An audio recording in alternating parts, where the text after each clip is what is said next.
Dans l'épisode de Demain nous appartient du lundi 4 avril, le domicile de Roxane, Raphaël Volkov, et Sarah, Camille Genot, est passé au crible après qu'elles ont reçu une lettre de menace.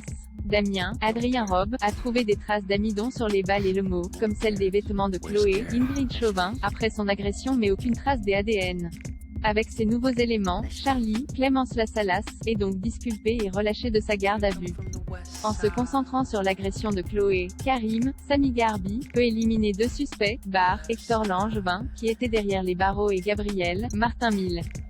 Garance, Esther Valdigne, et Nor, Saël de Figueiredo, deviennent donc plus intéressantes à ses yeux. Charlie demande à Gabriel où lui et Bar ont emmené Romain, Enzo Bianciotto, après l'avoir viré de la soirée. Il ne s'en souvient pas précisément, si ce n'est que c'était dans l'enceinte de l'établissement scolaire. Selon Charlie, il aurait donc pu croiser Garance qui est parti avant eux. Après avoir pris des nouvelles de Charlie, Garance questionne Gabrielle afin de savoir si les policiers lui ont posé des questions sur elle. Elle apparaît extrêmement stressée. Alors que le jeune homme évoque son départ précoce, celle-ci se braque et lui demande s'il le soupçonne. En rentrant chez lui, Gabriel appelle Charlie pour lui confirmer qu'il trouve Garance étrange.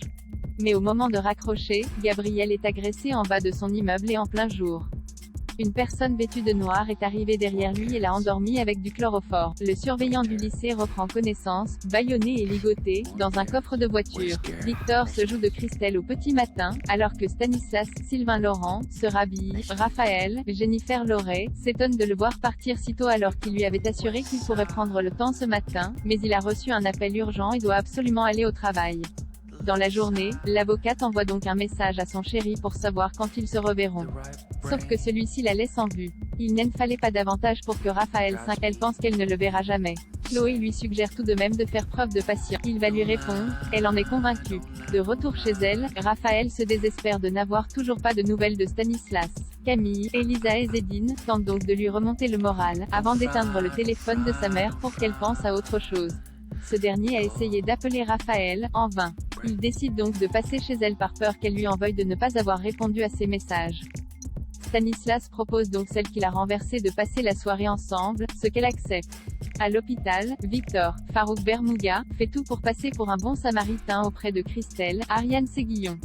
Après avoir bavardé avec l'irascible Michel Dumoret, Jean-Vincent Elie, Victor reçoit la visite de son fils, Grégoire Champion. Une conversation touchante entre père et fils que Christelle a pris soin d'écouter. En voyant celui qui officie au cabinet d'avocat accablé après le départ de Timothée, Christelle lui propose de s'asseoir à sa table.